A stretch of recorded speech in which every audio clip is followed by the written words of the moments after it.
আজকে আমার সঙ্গে যে এরকম একটা বাজে ঘটনা ঘটে যাবে আমি তো কল্পনাও করতে পারিনি। আসলে প্রতিটা দিন এখন সকালটা হয় আমার একটা আতঙ্ক নিয়ে।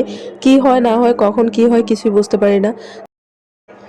হ্যালো এভরিওয়ান, সবাই কেমন আছো? আমি সবকিছুতেই আলহামদুলিল্লাহ বলি। আমি এখনো বলছি আলহামদুলিল্লাহ ভালোই আছি।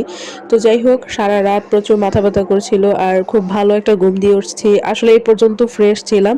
এখন দেখো রুটি বানাইতে ইচ্ছে করতেছে না, খুব শরীর স্বাস্থ্য ভালো নাই। তো চাই এখন হচ্ছে চা নাস্তা মেয়েকে খাইয়ে বিদায় করব। তারপরে আমি একটু চাপটি বানিয়ে হচ্ছে খেয়ে নেব। তো এই যে আমি চাপটি বানাচ্ছিলাম এখানে, আর এদিকে মেয়ের জন্য চা বানিয়ে নিয়ে আসছি। তো এখন পর্যন্ত মা মেয়ে সবাই ঠিকঠাক ছিলাম। তো আমার মেয়েকে যেই না আমি খাইয়ে হচ্ছে বিদায় দিয়ে স্কুলে পাঠিয়ে দিছি, সঙ্গে সঙ্গে একটু পরেই মনে করেন যে 10 থেকে 15 মিনিট পরেই আমার কাছে ফোন আসে। ম্যাডাম ফোন দিল যে ক্লাসরুমে আপনার মেয়ে কান্নাকাটি করতেছে, তাড়াতাড়ি আসেন। আমি তো খুবই নাজেহাল অবস্থা, যেভাবে ছিলাম সেভাবে একটা দৌড় দিয়ে পারি না চলে গেছি। এই যে দেখেন আমার মেয়ে দাঁড়িয়ে দাঁড়িয়ে কান্না করতেছে। তো তাকে জিজ্ঞেস করলাম কেন কান্না করতেছো, তার নাকি পেট ব্যথা।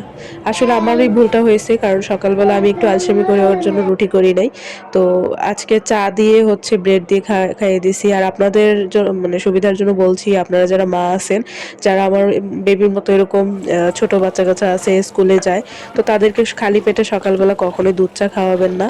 আর এটাই হচ্ছে আমার বিশাল একটা ভুল। তো এদিকে হচ্ছে কোচ চিনেন তো আপনারা, কোচ অনেকটা লাইক কিরকম বলবো, মিষ্টি কুমড়ার মতো দেখতে হয়। তো আমরা তো কোচ বলি এটাকে, আর আপনারা কোন অঞ্চলে কি নামে বলেন। এটা দিয়ে আজকে মুরগি রান্না করছিলাম, সঙ্গে বাচ্চাদের জন্য একটা আলু দিছিলাম। ভীষণই মজা হয়েছিল দুপুরের এই রান্নাটা। তো আজকে যেহেতু সবে বরাত, আমার ইচ্ছে ছিল আজকে গরুর গোস্ত রান্না করব, কিন্তু ওই যে আমি তাড়াহুড়া করে মেয়েকে নিয়ে এসে গেছি। তো আসার পরে হচ্ছে আর নিচে নামতে ইচ্ছা হয় নাই, কারণ আমি অনেক উঁচুতে থাকি। আর আমার জামাই তো এদিকে অফিসেই। তো এই তো মুরগি ছিল, রান্না করে নিছি।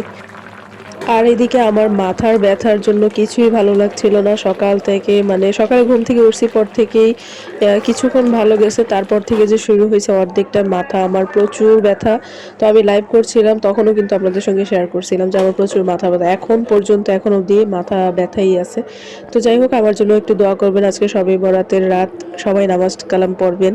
তো এই যে খাবার খাচ্ছিলাম বসে বসে। আর আসল কথা হচ্ছে আমি কখনো টেবিলে খাবার খেতেই বসতেই পারি না, কারণ আমার ছেলের জন্য, ছোট ছেলেটা হচ্ছে আমার পিছন পিছন টেবিলে যাবে, খাবার নষ্ট করবে, পানি ধরবে, অনেক ডিস্টার্ব করে।